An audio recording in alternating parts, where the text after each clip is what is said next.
Well, good evening, everybody, and welcome to show number 182 of the Jimmy Palumbo Show.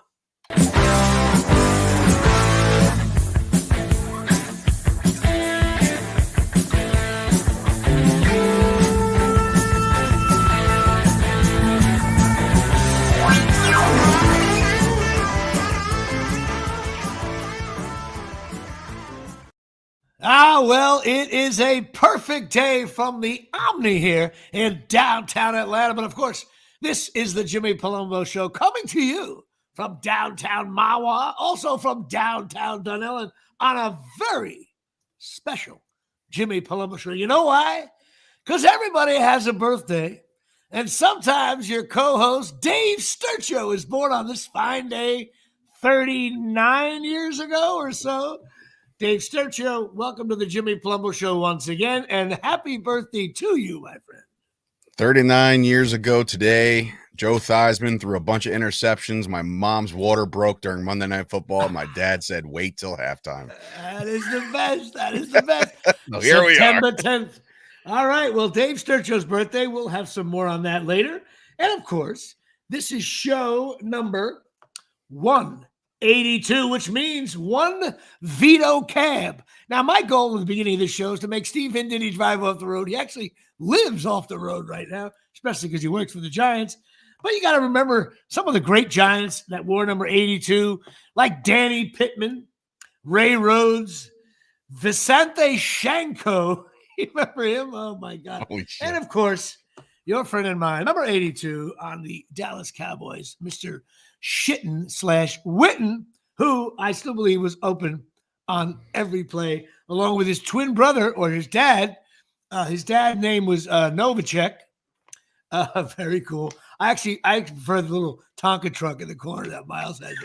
I saw that, huh? But Novacek and Witten, who are the same person. No one knows that. I do because I watch the Giant Dallas games. But this is show number 182 here, and Tyson Hogan, who was busting our chops to start the show early, which we love that.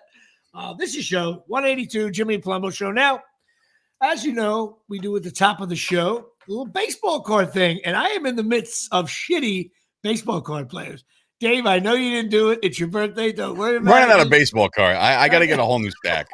Dave Sturcho's behind. Maybe it's better we only do one of them anyway before we bore our audience. This is the favorite part of my show because I get to learn about guys who no one else cares about. Even like the sons and daughters of these players don't even know. They don't say their father's name as much as I do.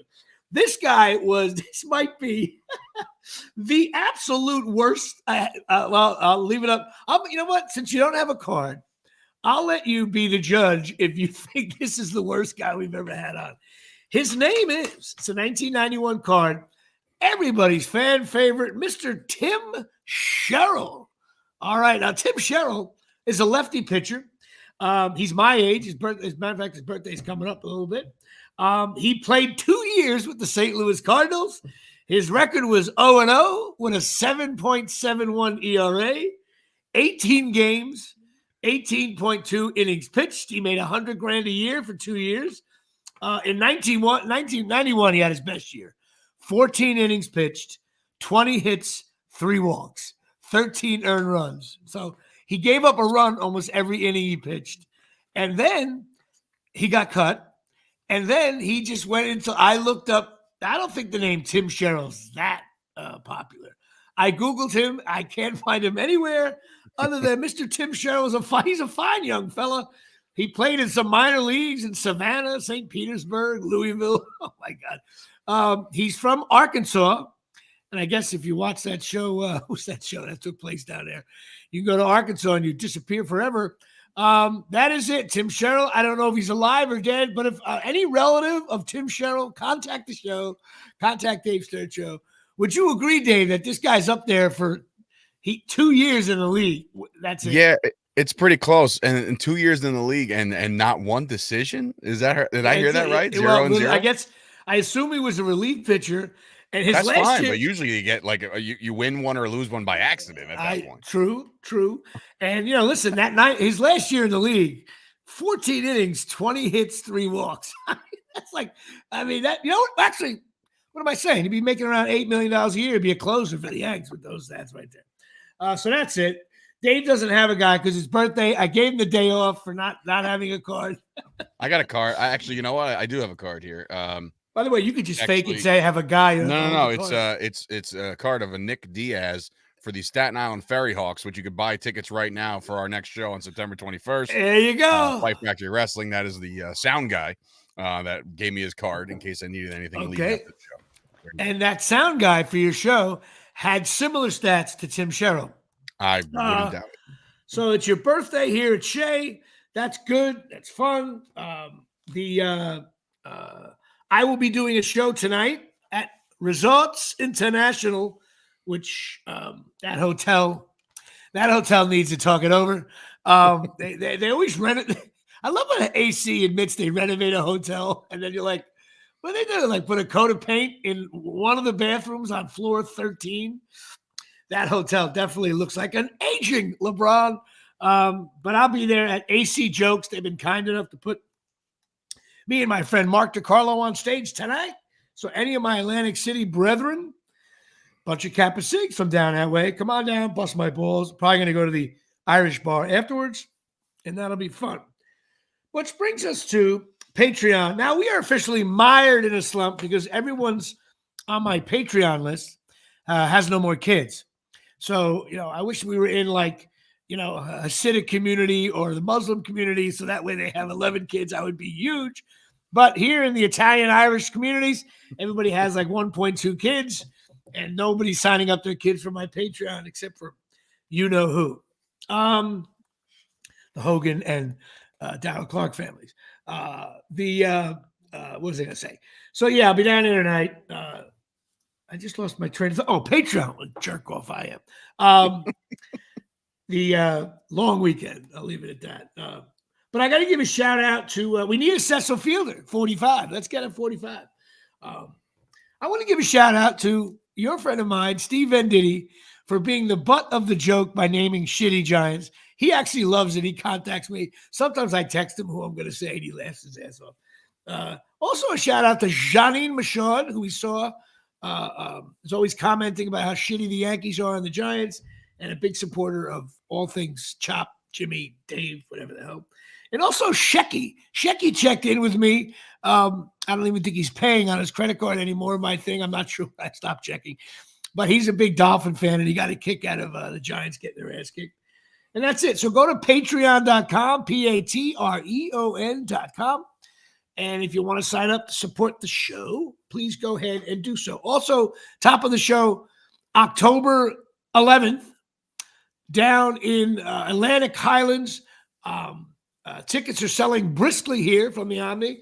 A big night. It's going to be really a fun thing. You're going to see a short film that led to Beer League, and of course the new pilot starring your friend and mine, Dave Sturcio, as well as myself and Makadij as Alphonse. We are still working on special guests. We got some, and everybody's been asking me, is Artie coming? I'm working on it. He knows about it. He's, just not quite ready for a public appearance yet, but he's doing all right. And we hope that we can get Artie down there to bust his balls. I even set up some transportation for him and his family, actually. No guarantee on that. And I probably won't announce it because I don't feel like, I'm talking about it now, so it looks like I'm selling myself out, but I don't mean it. Listen, Artie was a big part of Beer League, and if he wants to come to the screening, because I'd love to have him there so we can see me and Deej. We haven't seen each other in a while. That would be awesome. And it's not like I'm making $1 million on this either. Of course, I'd love to have him in the pilot or in the show. He would be Johnny Trino would be an extra the minute Artie steps on set, which would be good for us, for the band.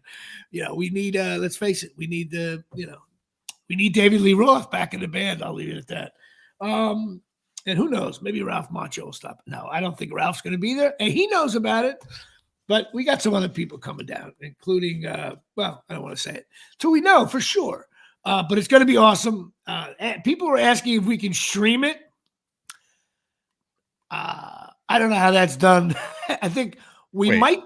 Wow. How are we? I don't know. Listen, people asked. I was like, First of all, I Are can these barely people 85 years old or okay, like, what? time out.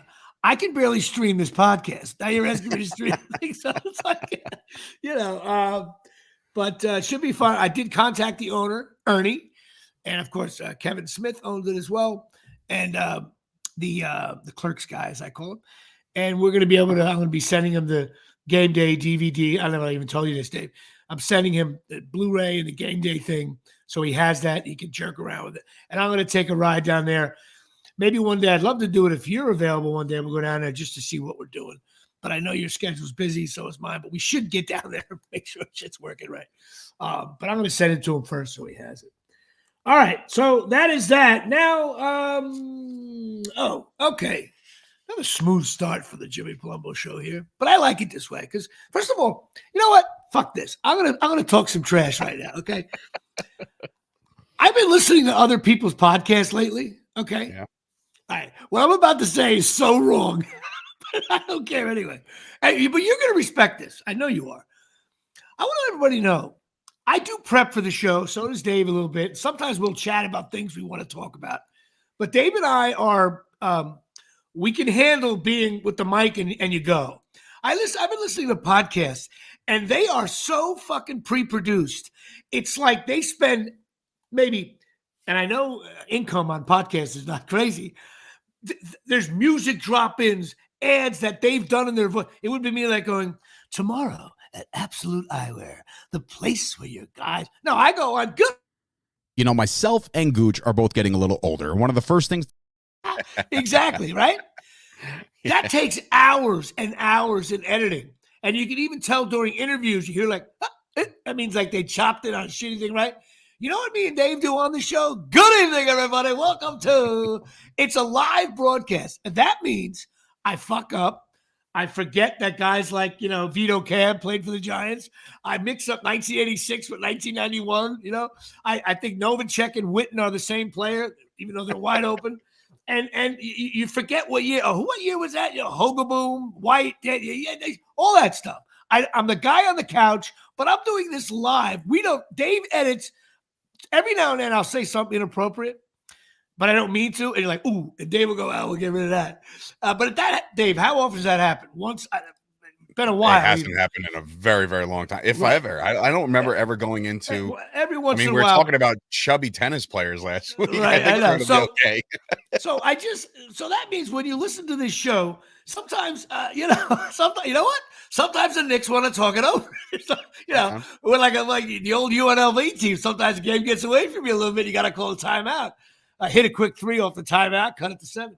So, I mean, that's what we do here. And I feel bad for Dave. Here's why. I am ruining Dave's life. Okay. Let me tell you why. Because who knows, 10 years from now, I could be dead. Who knows what you'll be doing? Hopefully you're still doing this crap, right? But you are going to be walking around saying quick three. You're going to be saying these phrases are in your brain forever. Mm-hmm. I know you walk around saying Jimmy Choo. I know you say the Omni at least twice a week privately to yourself. And you're going to do it at moments where your wife's like, you'll be showering, getting out of the shower, and you just go, the new one I really go to a lot is when there's a routine ground ball watching a Yankee game, and it's like, checks the stitch, fires across the diamond.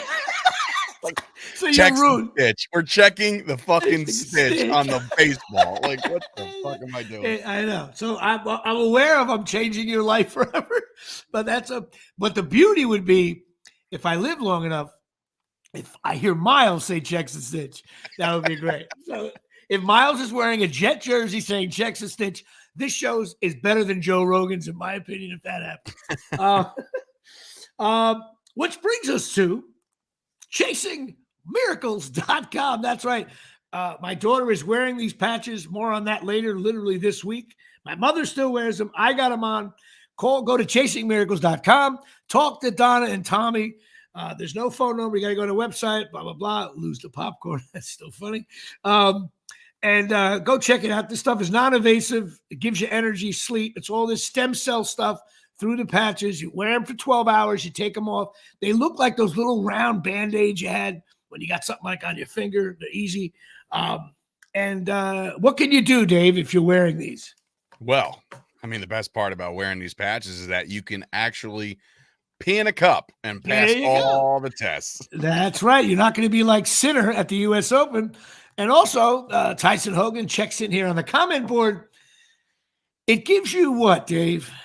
Shit your body needs. The fans here are filing out. So that's it. Go to chasingmiracles.com. This stuff is really cool. And they got a bunch of other stuff. New age stuff. It's pretty cool. And they're actually good people, and they're no nonsense. They're not millionaires, and I got to rip you off, whatever, blah, blah, blah. All right. I got to start the show when we talk about the real stuff now instead of the nonsense I just spewed. This is something. I'm not a Met fan, okay? But I grew up in an era, and your dad will get this as well. Anybody over 50 crowd. Ed Kranepool died. And I know you, but like to me, I'm not saying he's Mr. Met, but like Ed Kranepool was around like when I was younger, and the Mets were actually better than the Yankees when I was a little kid. But Ed Kranepool to me is like Mr. Met, like the Met. I mean, he has the most games. He's third in hits. He's top 10 in like every category. Games played, hits, walks, not home runs, but like all those categories that they care about now. He's in the top 10 in Met history, which I think is pretty cool. He passed away, and all my Met fans out there, like you just say Ed Kranepool, and you just know it just reeks. The word means Mets, and very few players are like if you say Piazza, people on the West Coast think he could be a Dodgers, But to me, Crane, it's like maybe Ruth, Garrick, mean Yankee. I guess Jeter now, maybe Mariano, but Kranepool means Mets. And he passed away, and all my Met fans out, I know everybody knew who he was. And he was also at every Met event. Like, if there was a Walgreens opening up in Fairlawn, and they needed like a Met, Ed Kranepool limping up to the stage here. So anyway, that's how I feel about that. Now, the NFL week started. We got an exciting show. We are doing our stinks list in a little bit. But I got to talk about my New York Giants. Listen, I actually think the Giants played really well. Oh, God. No, I'm kidding. The Giant game was, I'm teasing. That was my teaser. The Giants, oh boy. How can I word this? I've been begging you to listen to Mike Francesa's show on his podcast. It's the best 15 minute I see enough podcast. of his tweets. His tweets are the same thing. No. I can hear it in his stupid voice. No. He's good on this. It's something you should do. I'm going to get to that in a minute. I'm going I to know. bash you Tell later. me all the time. But the Giants, man, Jesus, it was awful. Number one, they celebrated. First of all, I mean, I know it's old news already. The uniforms, I'll just leave it at that. If you haven't seen their uniforms, you're living in a cave. Just Google Giants opening day uniforms. Awful in every way. Just go to the bathroom and throw up. Right. And then terrible. That's what the uniform looks like. I'm telling you, the Giants are, I think they have the worst owner in sports. They have bad marketing. They're institutionally wrong. They hire shitty coaches. I don't even know if this GM is any good now. I'm so down on the Giants. Daniel Jones, number one, he played awful, and he also had no time to throw. Did you see the alarming stat that everybody's talking about? What, more interception? Since signing his new contract, he has more pick sixes than he does touchdown passes. That's unbelievable. That is so you literally it's funny when people make the joke like, oh, you're throwing it to the other team. No. He's throwing touchdowns to the other team. Yes. Like, that's just all world good. And I've heard things that like in practice, he's lights out. And there's guys like that. They call him, they used he's a to call practice him player. Practice players. And it's like, all right, well, have him on a practice squad and throw the wide receivers. And Johnny Trino may or may not have called Dave Destruction a practice player. Exactly. I bet that's true. We'll see. Great line, by the way. Yeah, it was. I think Mara, and let me tell you how John Mara, tell you why he sucks. Number one, first of all, the Eli Manning, when he got benched for that guy from West Virginia, he's still in the league. What's his name? Geno Smith. Geno Smith was handled like so. And then you want to talk. Remember the Beckham yelling and screaming on the field, totally out of control, right? That. And then like the Barkley thing. And then the MetLife Arena. Like you're the owner. Like I can't stand Jerry Jones, even though when he gets older now, it's like he's like Biden now. He doesn't know what he's saying. But I got to give him credit. He built a beautiful stadium down there, which every major event goes to. Every major event goes through that place, except Dallas NFC Championship games. But all of cheap shot. Had to do it. No, but Jerry Jones wrote a check for $1 billion, whatever the hell it was. And then, you know what? Since then, he whores that stadium out, which is exactly what you should do. The building is available 40 weeks a year. So every concert, Taylor Swift, NCAA tournament, loaded up. And the Giants are in this shit with the Jets and The stadium sucks. Nobody likes that stadium. I can't wait. You know, they knock down stadiums now that are like not that old. I'll be out there. I'll be 90 years old. I'll be with a hammer trying to knock down one of the walls. That stadium sucks. The parking sucks. The whole thing sucks. And the Barkley thing, right? I'll give you. Now, It's week one. Hang on. I'm not done yet. I love it. The Barkley thing, I actually think the Giants did not make such a bad decision there. However, you're the owner of the team. I think Jerry Jones did it with the running back that he spent $1 billion on. And didn't Jerry Jones sign the guy who just came back? He's back now. But Zeke. I think he overpaid him at one time. You know why? You know why Jerry Jones overpaid him? Because he's the owner of the Dallas Cowboys. And he woke up and said, I want this guy on my team. And he wrote the check. Deal with it, okay? So if Mr. Mara, I'm going to have trouble sleeping. You know what, John? You wake up in the morning, you go into that little skinny bastard GM's office and you say, hey, listen, I'm going to go run and go to the negotiation committee for the NFL meeting. Can you just sign Barkley? Just let me know when it's done. I'll talk to you later. And deal with it. First of all, even if it was wrong, then you could have that. We would have been talking about, I don't know, they gave him $40 million. Is that a good idea? All that stuff. But at least you don't get attacked from letting a guy go. And you're the owner. I don't care if everybody thought it was a bad deal. If you want him, sign the damn guy. Daniel Jones, I always think the Giants had to sign him because there was nobody around. That was a different thing. And he'll be gone after this year. Giants will lose a third-string cornerback that nobody cares about. So Jones stinks. Now Neighbors, I got to give him one game. Who knows? He looks like he might be okay. And how about this guy and Thibodeau? All right, Thibodeau. This guy. People are like, well, Thibodeau's coming along. What? NFL. Let me tell you something. Most NFL players play for 40 games. That's it. Then they go get a job selling T-shirts somewhere, right? This guy Thibodeau's been around long enough. He doesn't do shit. It's unbelievable. Then they signed this guy Burns, and he didn't do shit. However, it's only one game. But I think we've seen enough of Jones. He says that to say all this. I think we've seen enough of Thibodeau. I think the Giants are poorly coached. How about listen? You got problems. Look, Minnesota playing with a little house money right now. They lost their quarterback. It's Sam Darnold, right? And the Vikings they're not going to be world beaters. So you should have probably got that game at home. Now, the problem is if you go into Washington and lay an egg to a brand new coach and a brand new rookie quarterback, which, they played somewhat okay against Tampa Bay, but they still got the doors blown off them. If you lose that game, then you got the Browns who just looked brutal. So, like, what I'm saying is the Giants have a very, very good chance to start 0-3. And if you lose to the Vikings, the Redskins, Commanders, and the fucking Browns, who look like a dumpster fire, you got problems. The only problem with me with that thing is I think the Giants could win on Sunday. Okay? I thought they could have won this past Sunday. But you know what? I don't care if they win the next two. They stink. Okay? And you know what? Okay, I can't wait to get to the stinks list. My God, it's loaded.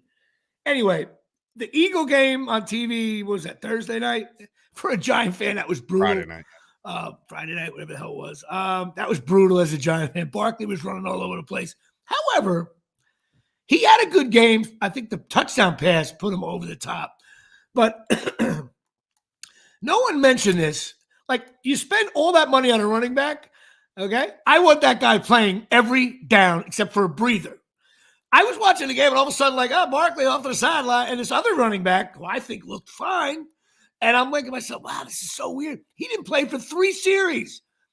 And then it's not the same. It's not the same NFL. It's also a home run hitter league. Barkley is a home run hitter. He will have 7 carries for 12 yards and then 8 carries for 64 yards. And then you say, well, Barkley had a great game. Like, not really. That's how it is with him. I think. Listen, you get into the end zone 3 times in the NFL. That's a fucking good game. I don't care how you spin it. With Barkley, I can't wait to see this play out. Guy gets hurt every year. Always has. Always will. Let's see how that plays out. That's not true either. I thought that narrative was the truth, and he played 15 of 17 last year and 16 of 16 the year before. So what about he gets injured all the time. Yeah, no, I'm saying that injured all the time theory starts 2 years ago, 3 years ago. Okay, well, you still got to pay him. And it's a running back, and running backs don't age well in the NFL unless you're Gus Edwards, who played for Rutgers, and he's 81 years old. He still looks good. I don't know. The Chief game was wild. Chiefs are still good. Mahomes, great player. And they won it by a toe, which was cool. And I had no skin in the game. My sister was at the game. I was rooting for them to be happy. The Dallas Cowboys, they look great. No doubt about it. The signing of Dak. Any people out there, the money issue with Dak is it's the position. It's what else you got. And so they were going to keep him. They were going to have to pay him. He would have got money somewhere else. I mean, to be honest with you, I know one. He himself said it. He said, he's like, I was next up, meaning like that's who's going to get paid. And look, not for nothing, but there was a select amount. I know you were about to say this. There's a select amount, a nice group of Giants fans that were just like clamoring for this guy to hit free agency because Mara would have said, hey, Joe Shane, you're not going to be involved in this one. I'm going to get myself a quarterback. Dak Prescott is an all-pro, and I think that contract is warranted. You know what I think? You know what I think Mara would have said? Nah, let's not sign him because he's a Cowboy. Okay? That's exactly what he would have said. And I would have been like, what? He was the best player available at the time. He would have got his dime. The fact that he's the highest paid NFL player ever, that's crazy to me. But the next guy is going to be that too. And the next guy after that, and the next guy after that. So it's like you can't, yes, you could say that right now. In September, on my birthday, he is the most expensive player to ever play the game of football. It's crazy. In March, that's the way it is. There's going to be 5 more guys that make more money. There's the agent. You know who called me? The agent for Brock Purdy and the agent for Mahomes called me and said, we got the best news. You believe it? That pretty good quarterback of the Cowboys just gets $70 million a year. Mahomes, they just put a Lamborghini in his driveway, just say, hey, we'll get to you. Put this in perspective. He's making this year, whenever the shit goes into effect, he's making $10 million more a year than Patrick Mahomes. So it's like, it's unbelievable. Okay. But Patrick Mahomes also has a decade-long contract, of course, worth $500 million. Yes. So but you know what? I bet they sign a little thing with him as well. And also Purdy, listen, this guy Brock Purdy, man, I don't know. What does he do wrong? Like a guy, every pass is right on the money. He's just a fine, very good quarterback. Last player selected in the draft. Unbelievable. Tell you what, a friend of the show, Kyle Kerms, when he was drafted, he was clamoring for him to be drafted very, very early. And I was like, who the fuck is Brock Purdy? He goes, wait till you see this kid. I'm like, dude, stop. And then he gets drafted at the end. We all send him a group chat and we're like, hey, look, your boy finally got drafted. And now it turns out that he is going to be the one to reset the quarterback market next year. Oh, so he's got to get. He's going to get, oh my God, the money he's going to get from San. The problem is, though, San Fran did not, whoever does their checkbook over there, you're going to have some problems because you have literally, I believe they showed the stat last night on ESPN. They said like their tight end is top, running back top, wide receiver top. Like it's all top 5 contracts, and that's all well and good while you don't have to pay your quarterback. He's making but literally $900,000 this year. You know what though? I don't. Whatever you got to do, San Francisco. I'm talking to you, Mr. GM. Okay, Purdy hands off Sturchill right side, stumbles. We'll call it 2nd and 8. Palumbo was wide open on a curl. Even last night when they lost CMC at the 11th hour, literally the 11th hour, I was like, they might struggle. Jordan Mason shot out of a cannon, right? The guy has over 100 yards rushing. Did you see, by the way, the interview? There's a little controversy over this post-game interview with Jordan Mason. So Jordan Mason was being interviewed after the game. Remember, NFL teams are required to give. Is he Jim Mason's kid? I have no idea, but NFL teams. 5 guys just drove off the road on that one. The NFL teams are required to give an accurate injury report and you need to know. So for the Jets to prepare for CMC all week long, leading up to warm-ups, and all of a sudden them saying, oh, he's out, he's not playing, we have Jordan Mason now. Jordan Mason was interviewed after the game, and the interview lady was Lisa Salters, I believe her name is. She wants to talk it over. Yeah. She goes, hey, when did you find out you were starting? And you expect him to be like, right before the game, man. But he was like, I don't know, man, like Friday. I was like, well, hold on. Like, hold on, San Fran. You can't do that. Like, you got some splaining to do, 49ers. You know what they'll do? They'll fine him $400,000 being a paper. And they'll forget all about it. No one's gonna care. Yeah, he looked good too. And listen, they were good. They played well. In terms of, I tell you one thing, I hate to say this.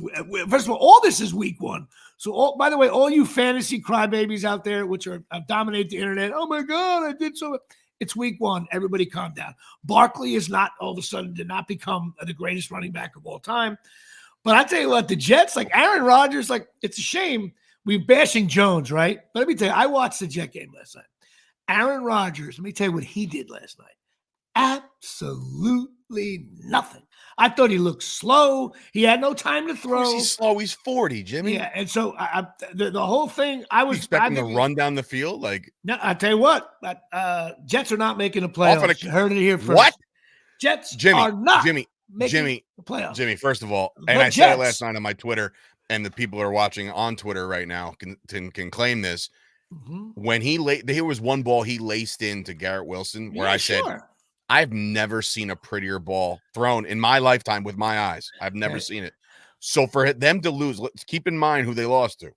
The San Francisco 49ers give everybody fits. Okay, Jalen Hurts, Dak Prescott, all the top quarterbacks in the league, they give fits. All right, there's a couple times where like a Lamar Jackson will come in there and show out.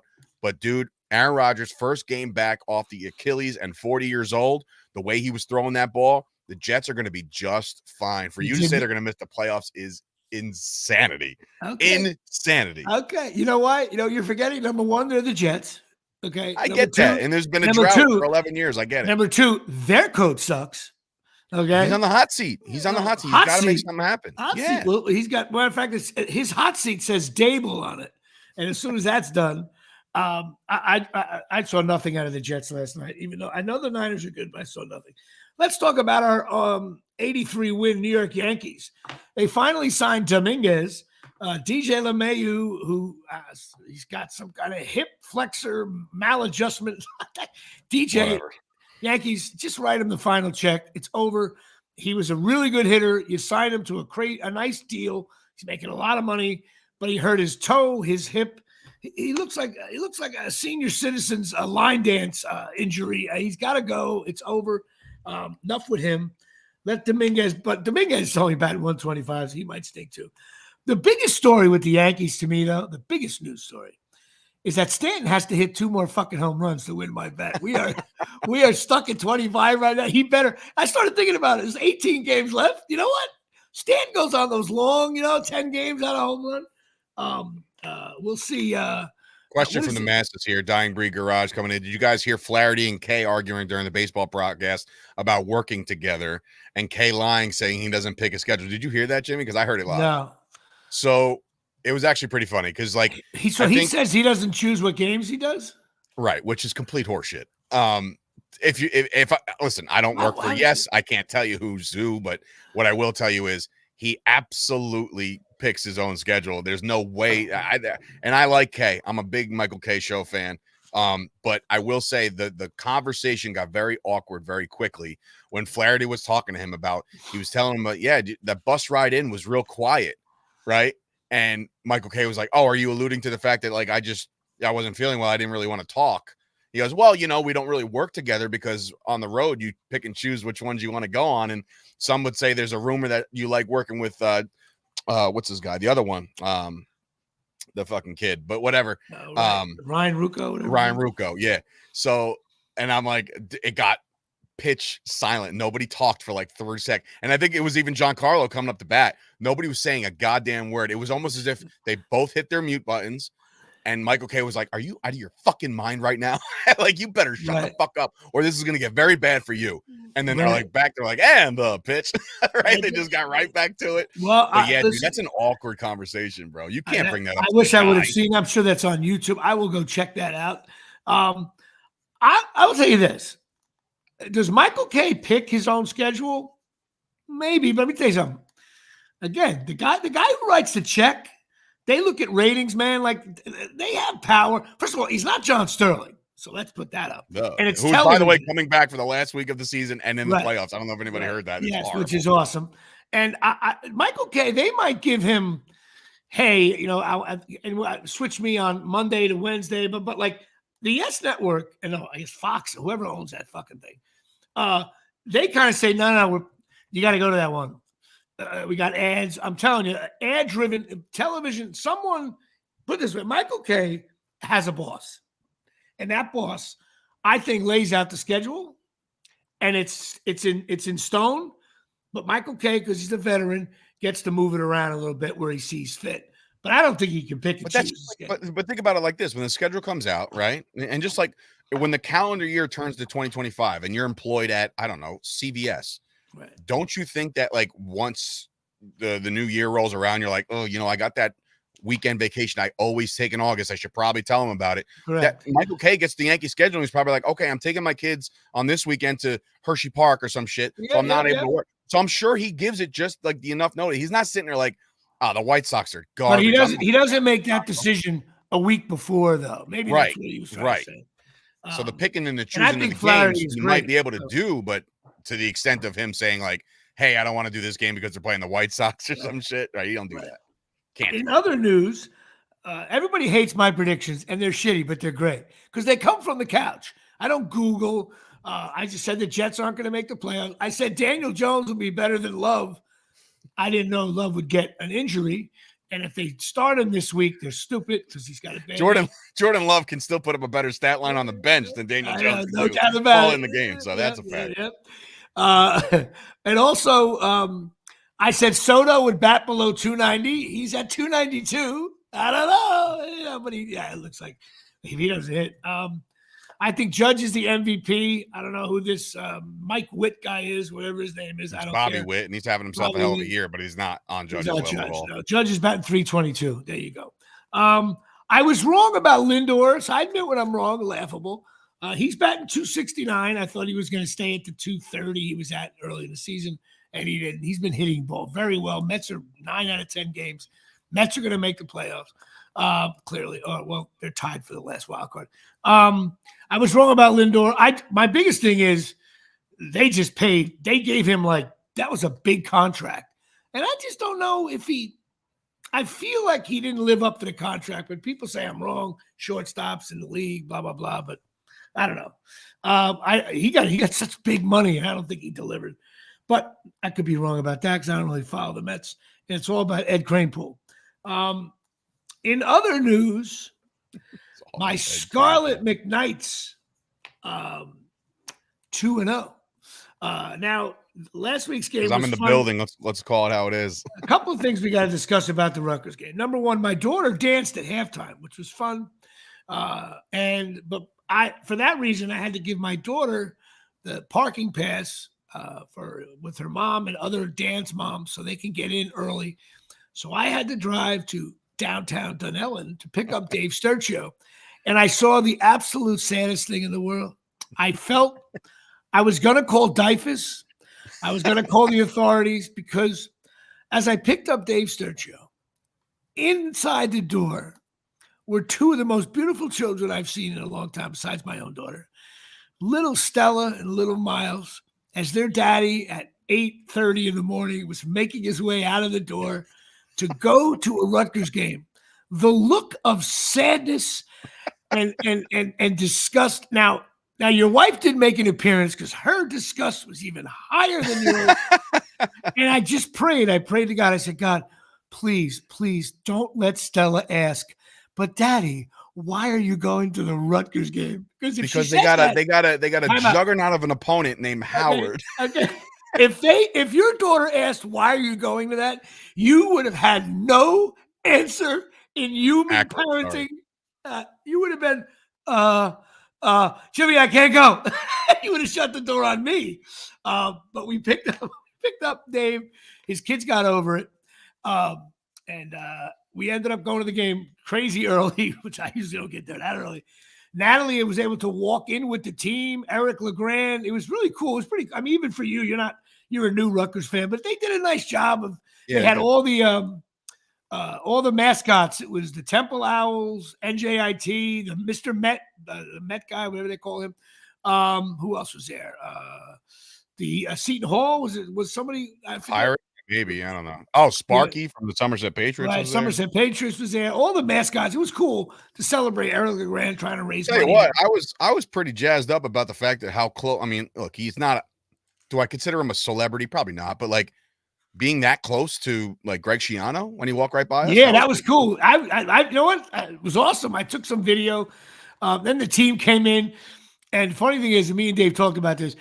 They all had the mean face on, like pregame, but then you realize they're friends with your son. They're like they're 8. They're babies. Like, you do not realize how young they are. One guy, number 74, if you get his name right, I was like, Dave, that's a big boy. He didn't play it down, so he's either a walk. Towered over me. He had to be no less than 6'10". Yeah, he was like 6'10" and like 300 pounds. Would you say he was huge? But his face looked like someone like, okay, everyone, who wants a cupcake? I mean, it's like they're little kids. It's so funny how young they are. But we had fun, and we had a little tailgate, and my daughter was able to dance. Dave got a video of she was in the back row. I picked her out of a lineup, man. Uncle Dave had zero, and my Dave vision stinks, but I zoomed in on my camera, and I'm like, I'll find her. And then I was like, that was good. You did a great job. We also now the game. Rutgers, I think, started slow. I'm one of those fans that Rutgers loses so often that I think they're going to lose every game. And the other team's quarterback. I don't know why this isn't me. Every time Rutgers plays a team, I'm always like, if we had their quarterback, we'd win this game easy. I don't know. It's just a stupid Rutgers thing in my mind. I thought the Akron guy looked big and strong, and he did well in the beginning. But I knew that we're, just like when we played Penn State and Ohio State and stuff like that, I knew we were better, deeper, stronger, faster. And college football is a little bit not like the pros in that it's like a rock coming down a hill. Eventually, the other team just can't do anything about it. I tell you what, you were making bold, dumb predictions before. I'll make a good prediction, or maybe even, I think, come November, we're into December, we're going to be talking about Monangai as a possible Heisman candidate. I really think. Well, I just saw something. This dude can run the rock. I saw something in the paper. They had 7 Heisman candidates, and he wasn't in. They did have one other running back. I know it's early, and he's running against Akron and Howard, but still, like the kid runs hard. But I'll tell you what, man. Ethan Kalamamakis, whatever his last name is, I'll call him Ethan. He threw a bomb. That was an NFL pass. I don't know if you remember that. Dropped it in the bucket. Dropped it right in there, man. I haven't seen that since I don't know. Ray Lucas. Maybe Teal. No, Ray Lucas didn't throw a bomb like that. That was perfect. That was nice. But we beat the shit out of a bad team. We stayed to the end for no reason. We were basically just talking with my brother. Like we were like not even watching the last 2 minutes. We were just chatting. Talking with your brother, dude. Talking with your brother is literally like talking to 2 U's. Like it's pretty damn funny. And I think the best part, the highlight of his day was definitely during the Eric LeGrand thing. We're like, let's talk about our sponsors. Frank Palumbo. I know. My brother got a shout out for donating money, which right before Progressive Insurance. I know. But I was like, how the hell do you get that high in the ranking? The best thing was when we went up for beers. My brother bought a round of beers, and then Dave went up to go get another round, and only came down with a beer for me, not my brother. And my brother, all my brother did was he did this. You weren't even looking. He went like. Dude, wait a minute. Time out. See, hold on. Damn it. See, I forgot. The problem is this. Because here's the thing. You're sitting on the 40-yard line. They're not my tickets. And no. Hold on. I have a logical. Get him you can't get 3. Why did you say that's 100% accurate. You grab some guy and say, hey, shut up for a second. No, what I'm saying is when he gave you the money, he gave you cash to go get those beers. Right. When we walked up to the beautiful young woman who was serving our beers, who, by the way, shout out to her, who said she wouldn't give me a can with a Giants logo on it because she saw my hat, and I was like, "Oh, you're a good girl." I got her fired. Go ahead. No, yeah, right. No, but here's the thing: the reason why I didn't do this is because when that cash was not accepted, Jimmy, you in turn bought the beers. So when I came down and got you a beer, it was the round reciprocated. But for I had you, a $50 bill. I had a $50 bill in my pocket. That he paid for the round. You got to give that back, man. You got to give that back. You're the one who stole. Now you stole from him. From now on, when you go up to a beer at the game, you got to go. First of all, check in. And another thing, I'm not fucking Rockefeller either. You know how much expensive? I would have came down and been $60 in the hole. I know. With 3-4 beers. Listen, but the tickets are nice freebies.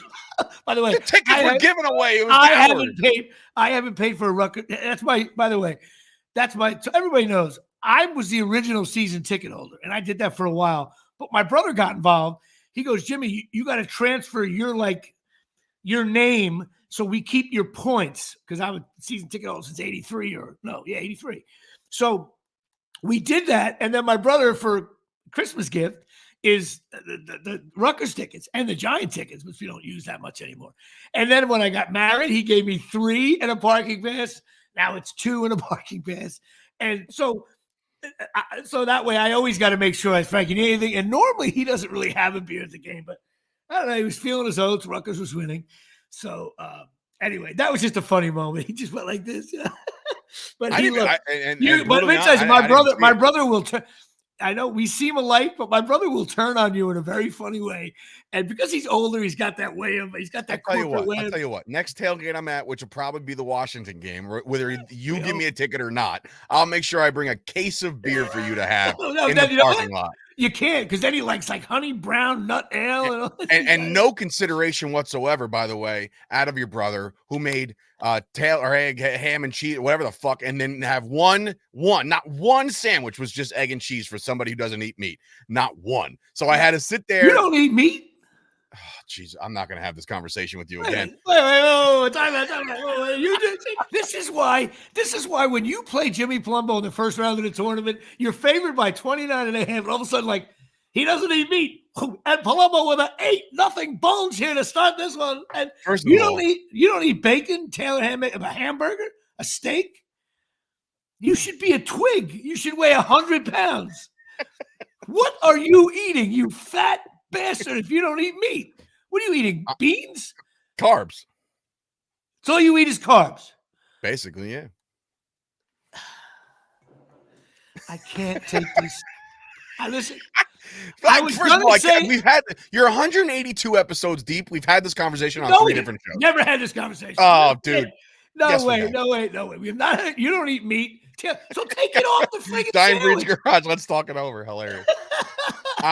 Listen, I remember the moment we were having this conversation. You know what? I had this fucking conversation at the barber on Friday when it came up, and I was like, well, it's good. I'm your barber now?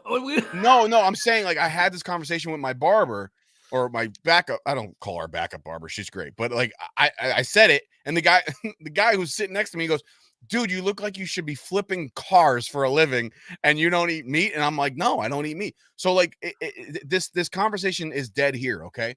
I don't eat meat. My mother scarred me for life. When I was like 7 years old, she gave me a can of like canned hot dogs, and it was the worst shit I've ever had in my life. And it scarred me so much that I was like, I don't want to ever eat. You don't eat like pepperoni on a pizza? Fuck no. In fact, I won't even have a pizza that's half pepperoni because I know the pepperoni juice and grease got on the other slices. How about that? My God. And you should be thin. Yeah. Why are you're eating too much carbs? No shit, Sherlock. I mean, all right, thanks, Dr. fucking Phil. I understand, dude. Go to counseling and say, counselor, I need to learn how to have a ribeye. I want to have a ribeye steak. I was going to say, first of all, it's always fun. This show's going to go long, but I don't want it to be. First of all, on the Bash Dave Stern, this is going to be called I'm going to Bash Dave birthday, by the way. On your birthday. As you guys just lay it all on me. It's my goddamn birthday. So glad I chose to do the show today instead of say, hey, Jimmy, you're on your own. I'm going to go. Yeah. In fact, after this show, I plan on, after editing it, of course, after this, I am going to take myself to either my favorite pizza place or my favorite diner and sit there by myself and have my own meal for myself. And it ain't gonna include a goddamn And piece you know of what? meat. You got two. Right. You got two kids at home. That's you can't wait to get by yourself to sit and relax. Now, if you were a real pro, you'd get the paper, read all about it. But no, you'll sit on your phone like. I even had a later cup of coffee. I never have coffee. Usually have the big jug. Well, listen, I've been telling you, but you don't listen to me. There it is. You don't listen to me. When I would tell Dave, Mike Francesa got older, was on a fan, became a pompous ass, but he does something that I wish I could do, but I just don't. I don't know why I don't do it either. But he does this. His podcasts are about 14 minutes long, and it's always after a major event. I know you're a Cowboy fan, but I think you should do it, man. I'm telling you. How long can it take to run upstairs, audio only, and Sorry, dude. What is it? That's great. That's it, Dave. So you're Ralph Macchio. Oh my God. I can't believe Oh, it. shit.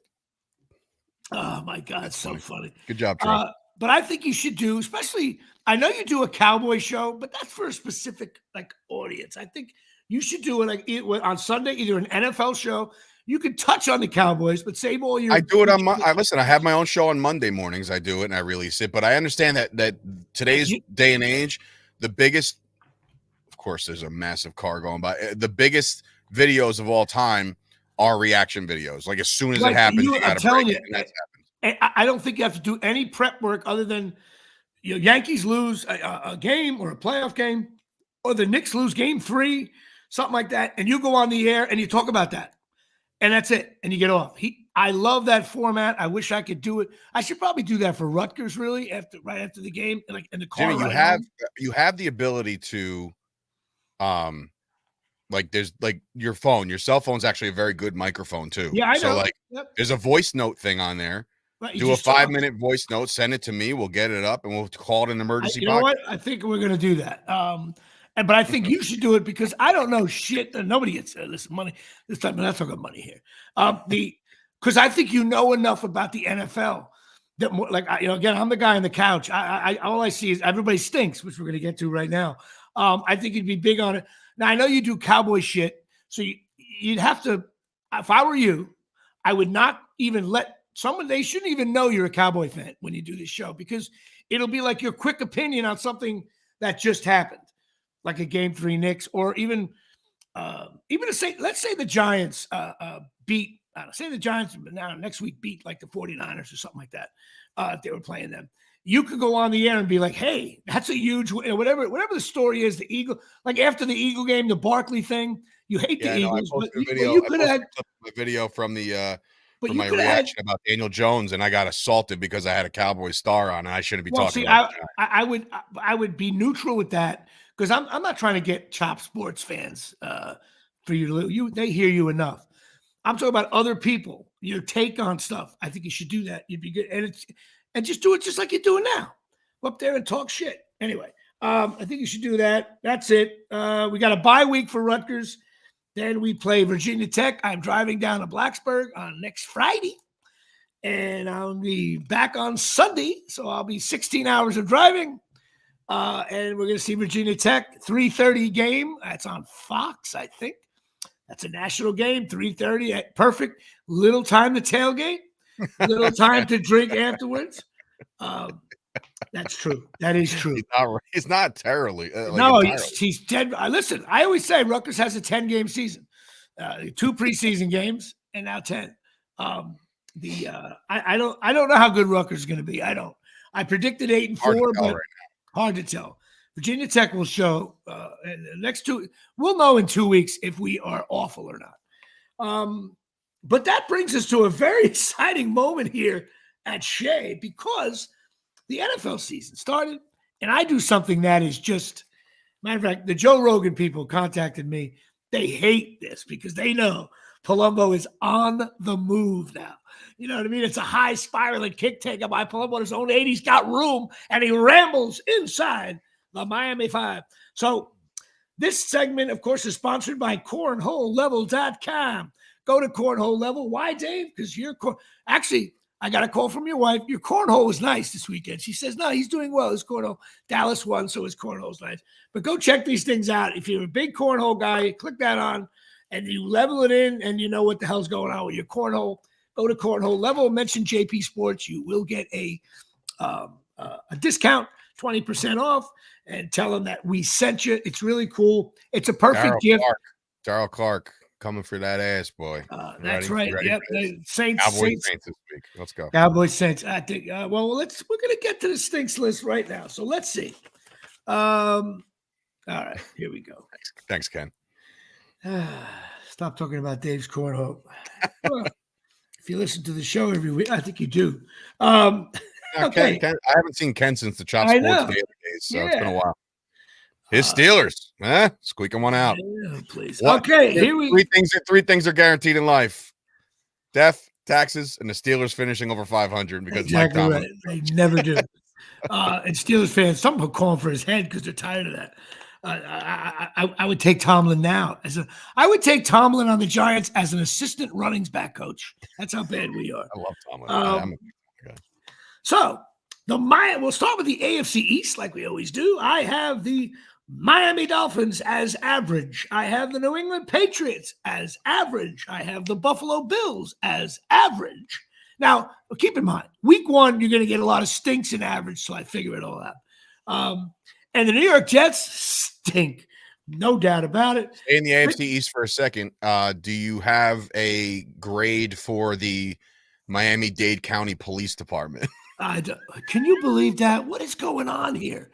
I mean, what happened to the days when a cop comes home and says, "Hey, honey, this guy was doing 90 miles out Palumbo. Turns out it was Joey Gallo. We talked to him. I had to give him a ticket. I told him. Now it's like, no, I got to arrest him. I got to put his hands on. And the other players got out saying, "Hey, we're not."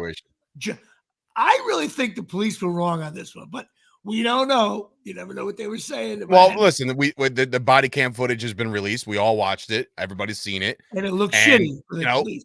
I mean, yeah, well, in some regard, but I mean, like, you look at it and you're like, hey, man, like, if a cop asks you to roll your window down, just roll your fucking window down. Like, don't bang on my window. He's just knocking on it. For me, like, I don't know. When I get what they did after that is bullshit, but like, leading up to it. When I get pulled over and I'm not drinking, I'm like, hey, what's going on, man? Yeah, I was like, oh, anybody can help me. Yeah. When I'm drinking, I'm like, you want me to wax your floors? You need anything done in the garage? You need your kids to take a ride? I don't know why. I don't know why there's just anger. I'm not getting out of the car. I already answered you once. My rights to not. Please. Anyway. So the Dolphins get an average for that for the police. Patriots average, Bills average, and the Jets stink. I got the Steelers as average because they won that game, but I don't know. I have the Baltimore Ravens as good. I thought they played the Chiefs well. I got the Bengals and Browns as stink. Houston Texans, which last year I think this was our worst division, I believe. I have Houston Texans as average. Colts is average. I don't know why I gave the Colts. I saw some clips. I read about the game. I'll give them an average. I'm going to give the Jaguars an average. And I'm going to give the Tennessee Titans stink because they stink. AFC point lead to the Bears. So they stink. AFC West, I got the Chargers as average. I got the Chiefs as very good. I got the Raiders and Broncos. They've stunk since I've been doing this list. They stink. To the NFC East, this is always part of the show where Dave trembles because he doesn't know how I'm going to go with this. I have the Philadelphia Eagles, sadly, as very good, but a barely very good. Those of you scoring at home. I have the Dallas Cowboys as very good. And, of course, being consistent in the last 2.5 years, the Commanders and the Giants stink. Minnesota Vikings, I have them as average. I really think they stink, but they crushed the Giants, so I got to give them an average. Detroit Lions, I'm only going to give them a good for now, but they're close to a very good, I believe. I think they're going to be good. The Bears, sorry, you won the game, but you guys stink. That was like a giant effort. And the Packers stink. So Packers stink?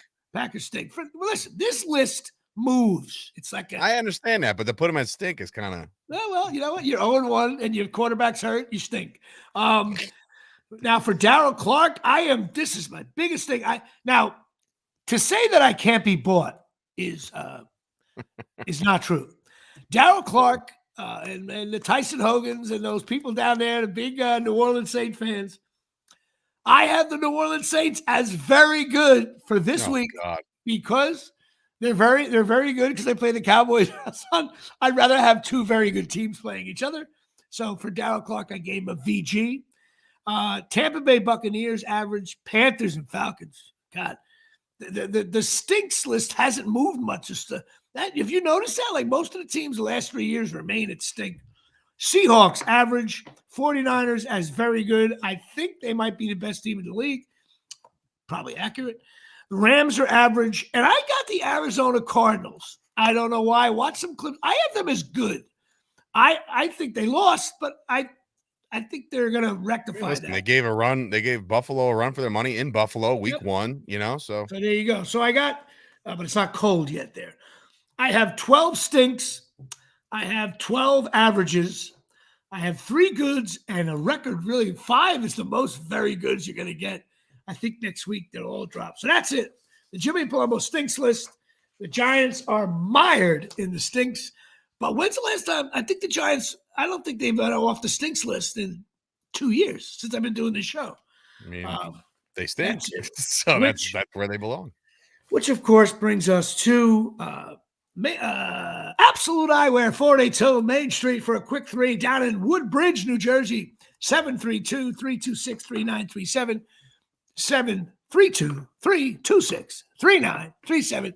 Give Janine and Craig a call. They own the place. They're good people. I may go down there tomorrow coming back from AC. I got to get new glasses. They're a mess. Oh, shit. I got to get there, too. Fuck. All right. I just realized that. I'll let you know when I'm on the road. Life is out of contacts. Yeah. Go check out. You can see Charles Oakley works there with his kids. And Can you imagine? That's what he does now. He's actually behind the counter. Charles Oakley, he helps listen, out. You heard it here first. Charles Oakley works at Absolute Eyewear. He may think he's got an NBA pension, but we know where he works. He hangs out there, and he goes to the Woodbridge Brewery. Shit isn't allowed at the Garden. So That's it. He's not allowed there, so he hangs out there with Craig and Johnny, who are Knick fans. Go check it out. You get discounts. Mention me. Mention the show. It's all good. Couple of things. I gotta do a special announcement for all the dads out there that are big college football or NFL fans. We are approaching a certain season, and that season, now if we were a produced show, we'd have music coming in now, somber music. You're approaching apple and pumpkin picking season. Okay, so here's what I guarantee. I make predictions like Jets are not going to make the playoff. Here's another prediction. Whatever game you really, really, really, really want to watch, your wife the night before will come down and say, we're going apple picking at that exact time of your game is on. It's something that's in the women's DNA. You really want to watch the Giant Eagle game? You're going to be at some farm an hour and a half away from your house with pumpkins laying all over the floor, picking shitty apples, the ones that taste like shit anyway, and you'll be running around. The kids are gonna love it for 9 minutes. That's the over and under. I checked with Kyle. He had it at 7, but we talked. We moved it to 9. The kids are gonna like it for 9 minutes. Then it gets chilly. It drizzles a little bit. The pumpkins suck. They're not the fake clean ones that are at the supermarket.